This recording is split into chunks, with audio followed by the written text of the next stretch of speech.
you are about to hear is not science fiction or conspiracy theory, but a glimpse of what is going on behind the closed doors of the United States Pentagon.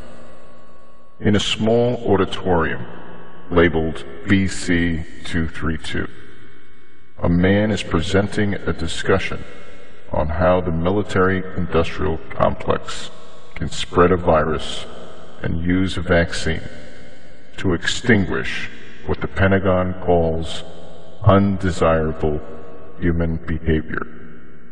Specifically in this case, religious behavior. This is dark science, my friends. With all the mandatory vaccine programs in the United States, do not be deceived for a moment that something like this will not, or possibly hasn't already, been used on the American public. Let's take a look, shall we? Excuse me, on the left over here, we have individuals who are religious fundamentalists, religious fanatics, and this is the expression, RT-PCR, real-time PCR expression of the VMAT2 gene. Over here, we have individuals.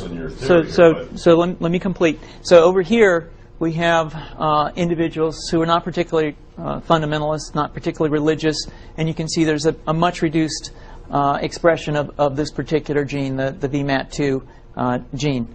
Another evidence that supports our hypothesis for the development of this approach. What you see here is by spreading this virus, we're going to eliminate individuals from donning on a bomb vest and going into a market and blowing up the market. So our hypothesis is that these are fanatical people, that they have overexpression of the VMAT2 gene, and that by vaccinating them against this, we'll eliminate this behavior.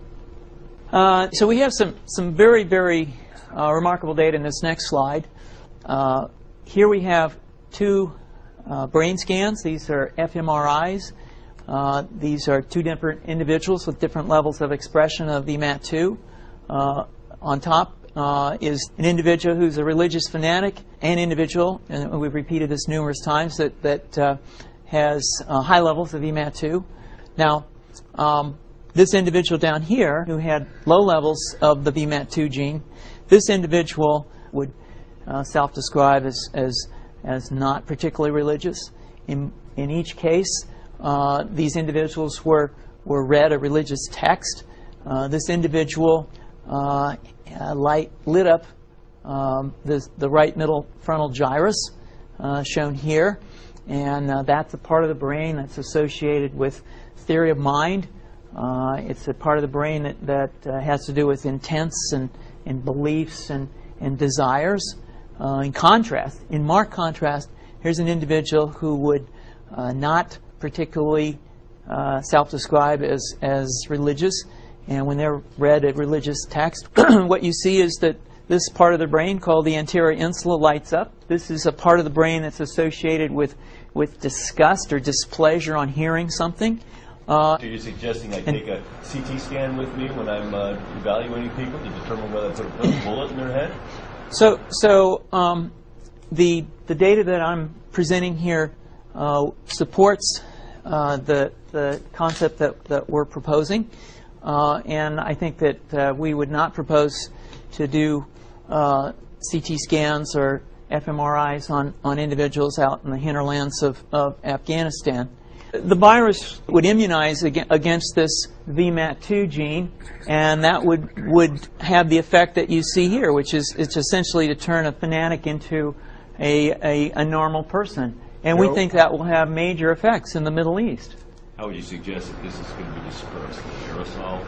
Well, so the present plan and the tests that we've done so far have used respiratory viruses, such as flu or rhinoviruses, and we believe that that's a satisfactory way to get the exposure of the largest part of the population. Most of us, of course, have been exposed to both of those viruses, and we're quite confident that this will be a very successful approach. This is fascinating.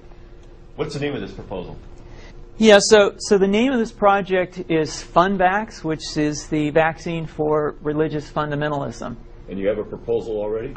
The proposal has just been submitted, and I think that the data that I have shown you today would support the development of this project, and we think it has great promise.